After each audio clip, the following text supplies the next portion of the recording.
ISS అంతర్జాతీయ అంతరిక్ష కేంద్రం, దీన్ని ఇంటర్నేషనల్ స్పేస్ స్టేషన్ అంటాం. ఇది భూమికి 400 కిలోమీటర్ల ఎత్తులో ఉంది. ఇది ఒక భారీ వ్యోమ నౌక. దీన్ని అంతరిక్ష ల్యాబ్గా, ఖగోళ పరిశీలనశాలగా, వ్యోమగాములకు నివాసంగా సేవలు అందిస్తుంది.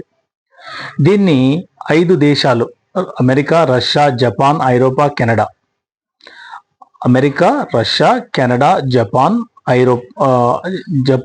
ఐరోపా ఇవన్నీ సంయుక్తంగా వీటిని నిర్వహిస్తుంటాయి. దీని నిర్మాణం మొట్టమొదటిసారిగా 1998లో మొదలైంది. ఇక వ్యోమగాములు ఏం చేస్తారంటే విడి భాగాలను పైకి తీసుకెళ్ళి అక్కడ వీటన్నిటిని కూడా అరేంజ్ చేయడం, ఒకదానికొకటి కలపడం ద్వారా దీన్ని నిర్మించారు. 2000 సంవత్సరం నవంబర్ 2వ తారీఖు మొట్టమొదటిసారిగా రష్యాకు చెందిన యూరీ గిజెంగో, సెర్గై క్రికాలెవ్, అమెరికాకు చెందిన బిల్ షెపర్డ్ అనే 3 వ్యోమగాములు మొట్టమొదటిసారిగా 2000 నవంబర్ 2వ తారీఖున స్పేస్ సెంటర్లోకి ప్రవేశించారు. సౌర ఫలకాలతో కలుపుకొని, అంటే సోలార్ ప్యానెల్స్తో కలుపుకొని దీని వెడల్పు 109 మీటర్స్ వెడల్పు ఉండే ఈ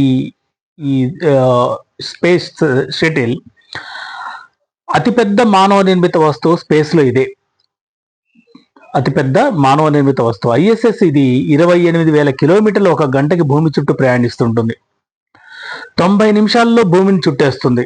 అందువల్ల కేంద్రంలోని వ్యోమగాములు రోజుకు 16 సూర్యోదయాలు చూడగలుగుతారు. 17 సూర్యోదయాలు, 17 సూర్యాస్తమయాలు చూడగలుగుతారు ఈ స్పేస్ సెంటర్ నుంచి. ఇది కంప్లీట్గా సోలార్ శక్తితోటే నడుస్తుంది, సౌరశక్తితోటే నడుస్తుంది.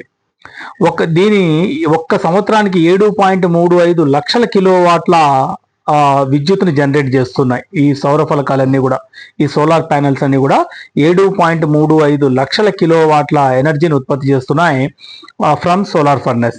16 ప్రెషరైజ్డ్ మాడ్యూల్స్ ఉన్నాయి. ఇందులో ఈ ప్రెషరైజ్డ్ మాడ్యూల్స్ లో 8 అమెరికాకు చెందినవి, రష్యాకు చెందినవి 6 ఉంటాయి. అలాగే జపాన్, మిగతా దేశాలకు, ఐరోపా, వీటన్నిటికీ కలిపి ఒక్కొక్క చొప్పున మాడ్యూల్స్ ఉన్నాయి.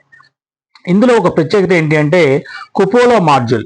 ఈ కుపోలో మాడ్యూల్ అనేది గుండ్రంగా ఉండి 7 విండోస్ కలిగి ఉంటుంది.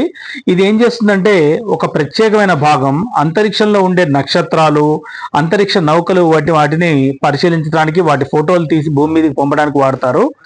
అందుకే కుపోలో మాడ్యూల్ను విండో టు ద వరల్డ్ అని వ్యవహరిస్తారు. కుపోలో మాడ్యూల్ని వ్యవహరిస్తారు. ఇది ఇటలీ అంతరిక్ష సంస్థ రూపొందించింది. ఇటలీలో ఉన్న అంతరిక్ష సంస్థ ఈ కుపోలో మాడ్యూల్ని రూపొందించింది. 2010లో దీన్ని ఐఎస్ఎస్కి అనుసంధానం చేశారు.